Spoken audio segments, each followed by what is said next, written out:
Greetings to all. I hope that you're doing great.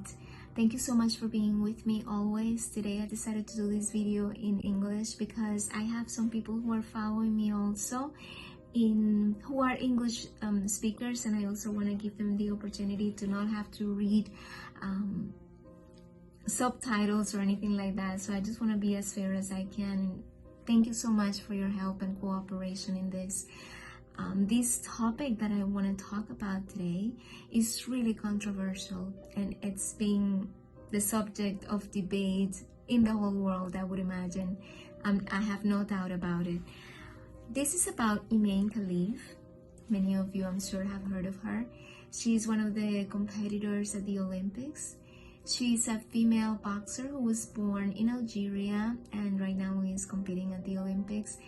She has a very interesting case because of her genetic makeup.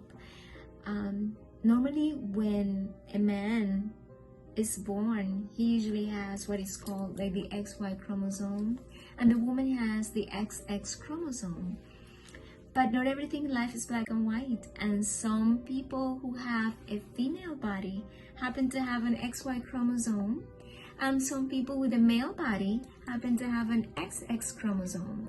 So what happens is that a woman who has this XY chromosome may develop some manly features, a lot of strength because of higher testosterone and things like that, and that is exactly what is happening to Imane Khelif. Of course, some people are saying that this is not true, that this is not substantiated, that this may not be right. But, you know, we have to go through a process of elimination here. This is a girl who was born a girl. Her father showed her birth certificate and she was actually born a girl. And when she was trying to compete in one of these competitions, I think it was last year or the year before last year I think it was, she was disqualified because apparently she failed the gender eligibility test. So she didn't participate, and this is a woman and she fails the gender eligibility test, so I'm sure that most likely some chromosome testing was done, and that's how they decided that she would not be able to compete. However, this was not the case this year at the Olympics, and she was able to participate. But now that she participated, a lot of women are complaining, a lot of people are complaining, because they're saying that she's a man, that she's not a female. This is a woman. She just happened to have a different chromosomic makeup. And when we think about it, and the fact that she has been working so hard to be able to be where she is, she has trained, she has prepared herself, she has worked a lot to be able to be where she is right now, and to receive this kind of press that she's getting right now. Of course it is frustrating. She's a 25-year-old woman who wants to make it in life, and she's really trying, and then she's getting all this press. But you know what? I think that she deserves to win. I think that she deserves to win. And if anything, the Olympics should be considering establishing different categories for the different types of players. It is unfair, of course, to an XX female to play against an XY female. But the XY female did not provoke this issue to happen. She wants to compete. All she knows is that she wants to be competing. And because she's a female, she wants to compete with other females. It's more than normal.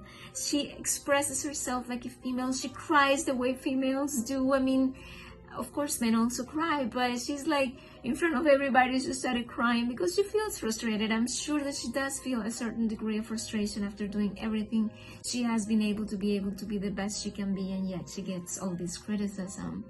So she deserves to win. I think that the Olympics and all the sports organizations should establish different categories for XX females, XY females, XX males, XY males, for transgenders, for transsexual. Everybody should have their own category. They should all compete, of course, if that's what they want. They've worked hard, they've trained hard, of course they should compete, but they should all be at a level where everybody feels equal and not at a disadvantage.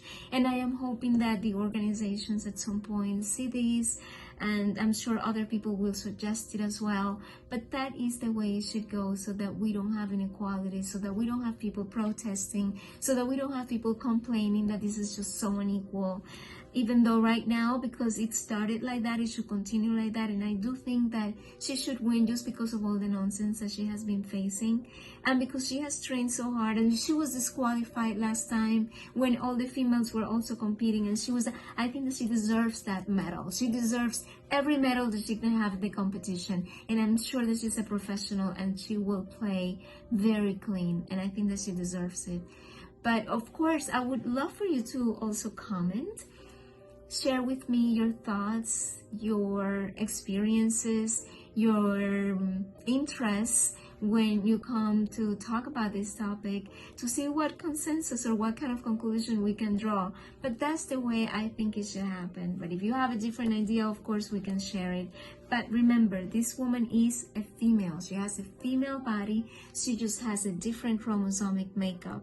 And because of that, she may have a stronger advantage at winning, because she has maybe higher testosterone than the other females. But regardless, I mean, I think she should play, she should compete. I believe that she should win, and I hope that the Olympics and all the sports organizations consider establishing categories. Okay, take care. Nice talking to you, and hope to see you again. Bye. Thank you.